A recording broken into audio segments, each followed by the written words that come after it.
in game 2. They take it 107-106. C.J. McCollum, 32 points, 3 rebounds, 6 assists.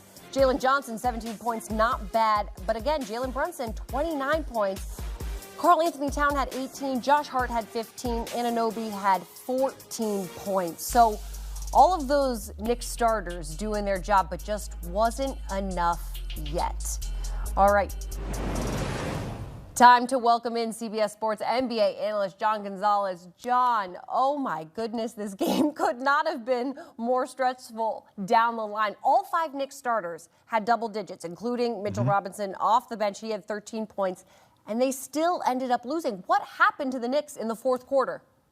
Yeah, that's a great question because the Knicks are one of the best, if not the best, fourth quarter team in the NBA. Prior to tonight, Caroline, they were 46-2 with a lead going into the fourth quarter. They had a 12-point lead going into the fourth quarter, and they ended up losing it. Just their 3rd loss of the season with a lead going into the fourth. And they have the best fourth quarter defense in the NBA. That didn't work out. And they have the best fourth quarter point differential during the regular season in the NBA. That didn't work out. So what happened here was Jalen Brunson had 29 points. Fantastic. But they really made him work. The Hawks did on offense. He was just 10 of 26 from the floor, missed some really crucial shots late in this game, and turnovers led to points for the Hawks. That was something that didn't happen in game 1. That's something they fed off of all season long, and that did happen in game 2. Brunson had a critical turnover late in the game when Nickeil Alexander-Walker picked his pocket. They got out on the fast break, and Jalen Johnson ended up converting. So they had 20 fast break points tonight. That's above their season average. They were 3rd in fast break points during the regular season, the Hawks were. So just sort of like a perfect storm for the Hawks in the fourth quarter and an absolutely brutal storm for the Knicks in the fourth quarter. And one more thing I want to say here. They lose this game by 1 point. Well, we'll look at the free throw shooting. The Knicks missed 10 free throws tonight. Yes, C.J. McCollum missed those 2 critical ones at the end, but it didn't end up hurting them. But those 10 free throws came back to haunt the Knicks tonight. Yeah, those 10 free throws could have made all the difference. We have to talk about C.J. McCollum, 32 points. Why could the Knicks not seem to stop him? Yeah, great question, because they have 2 incredible defenders, perimeter defenders, wing defenders, and OG Anunoby and Mikal Bridges, and actually Josh Hart too, throwing him in there as well. Josh Hart was on Jalen Johnson for much of the night. They did end up, I think, keying on Jalen Johnson and Nickeil Alexander-Walker. Nickeil Alexander-Walker has had a terrible series so far. He's a combined, 8 from 27 from the field? But then you had C.J. McCollum stepping up in his absence, right? He went for 26 in the last game. He goes for 32 tonight, and they needed every one of those points. And C.J. McCollum, who they got basically as a throw-in when they traded Trae Young, C.J. McCollum's on an expiring contract. The Wizards gave him away for Trae Young, and he's been fantastic for the Hawks, exactly what they needed. He's the guy who really knows his role, really good shooter, generally efficient, and a team guy who fits in and in this series has been crucial for the Hawks, who they needed offense in game 1, didn't work out. They got more offense from him and overall in game 2, and they end up stealing one on the road as the series swings back to Atlanta. Man, if you're the Hawks, that's going to be a fun flight back to Atlanta. And if you're the Knicks, man, you're wondering how this happened. I just have to wonder, do you think the Hawks have kind of found their game plan now with shutting down Jalen Brunson and forcing anyone else to shoot defensively, and then offensively going through C.J. McCollum?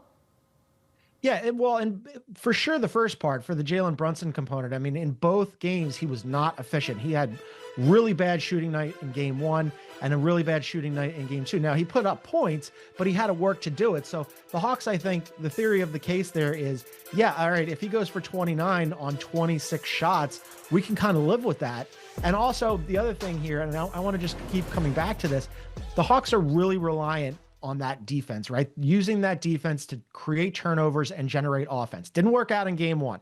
In game 2, it very much worked out. They turned the Knicks over 14 times tonight, generated 18 points off of that. And also, they were out on the break. I mean, they didn't really get to run in game 1. It was actually the Knicks who had 22 fast break points in game 1. Well, tonight, the Hawks go for 20, which is above their average when they finished 3rd in the NBA in fast break points. So this formula for them, get out and run, create turnovers, make Jalen Brunson work. It worked tonight. Yeah, it sure did. And game 3 will be in Atlanta, series all tied up. So we will see if the Knicks now can try to steal one on the road. John Gonzalez, thanks so much. We're looking at those fourth quarter numbers that we were just talking about. Quite the difference between the Hawks and the Knicks. The Hawks were able to get 28 points to just 15. With the Knicks, you can see that field goal percentage for the Knicks was down 23%. And with those three-pointers, 3 for 11 with the Knicks. So not some good numbers for the Knicks. That fourth quarter out to you most about this streak. Well, they're just finally healthy, right? They've gotten Braun and Hardaway back in the lineup. Cam Johnson finally looks comfortable. He's hitting threes. He kind of started off really slow this year. For a new player to come into a championship team and integrate himself, when it does happen fast, it's awesome, but it usually takes time. And then on top of that, you've got a guy named Nikola Jokic who every time we bring his name up, it's either never been done or somehow Wilt Chamberlain's involved. And then we forget about Jamal Murray, who's got a couple 50-point playoff games, and down the stretch when they needed a bucket last year, he was the guy, actually, not Nikola Jokic. So this is a championship roster, a championship team, and we forget that, look, this kind of was the same makeup that won before. So I think they're right on time. They're healthy. They're looking good. They got a great new coach at Altman. UNC, shout out to my guys. We stole Malone, so we're going to see if that magic can work for us. Yeah, we're running double Johns today, but really our thought process, if you were doing a Venn diagram of what we're thinking on this show, it's just a circle because, yet again, I'm in agreement with John. They're healthy, right? This is the Nuggets team that we've been waiting for all season, right? And even with all the injuries that they had, where Nikola Jokic misses a bunch of time, Christian Brown, Cam Johnson, Aaron Gordon, Peyton Watson still out, all the rest of those guys back. But even with all those injuries, still the number one offense in the NBA. They've won 13 in a row. They end up with the 3 seed. They're cruising, right? Now all of a sudden everybody is back and together, and this is what we've been waiting for all season long. This is why they're so dangerous and why I picked them to come out of the Western Conference. And a lot of people are like, okay, this is going to be a difficult road for them, but maybe because this is the deepest team and the most talented team that Nikola Jokic has ever had around him. And I want to call out Jamal Murray too, because while all these other injuries were happening, he was the one constant that really kept them afloat, Caroline, where he's an all-star. He's going to make all-NBA. It's the best season of his career. So all of this is coming together at the right time, and they're hot at the right time, and man, are they dangerous. I mean, maybe there's something to sharing a name and also sharing a brain, because you're right. You guys are on the same wavelength. So, John Henson, how do you expect Murray and Jokic to build off game one? Or do you think they'll need someone else to step up? Well, you always have those X factors, and, from Bruce Brown to Hardaway to those guys, someone's going to end up swaying a game eventually. But right now, game 2 of the first round series, stay the course. You guys have won a championship. You've been in deep playoff runs. They both led their team in box score plus minus, so they had a positive effect on the game. Jokic had a triple-double. Murray didn't even make a 3, but went 16 to 60 from the line. So that's just savvy vet type things, right? I'm not hitting shots. Let me get to the line, draw fouls. And, they're such an underrated two-man punch. Like, no one talks about them in the light they should. How, when the Splash Brothers were doing their thing, how we had the whole – maybe that's because we don't have a nickname for them. Maybe that's the problem. So we got to figure that out, me and John, when we get off air. But I think these two guys are going to stay the course and help this team get as far as they can.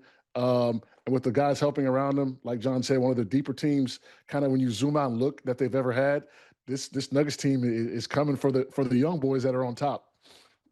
Yeah, John's right. That two-man game is so good. I mean, we've seen it in previous iterations in the playoffs, right? They did win a championship together after all. Yeah. But again, for Jamal Murray to even raise his level, because forever the talking point was, well, Joker's never played with an all-star. Well, he has now, and he's going to play with an all-NBA selection as well. And that two-man game, they just understand each other so well, and they put so much pressure on the opposing defense. And yes, Joker goes for that triple-double. And Jamal Murray didn't really shoot the ball well from the field, but he was 16 for 16 from the line in game 1, and he made big free throw after big free throw in pressure situations, and that is a skill. Getting to the line is a skill. SGA is the MVP in part because of that. Now, some people hate it.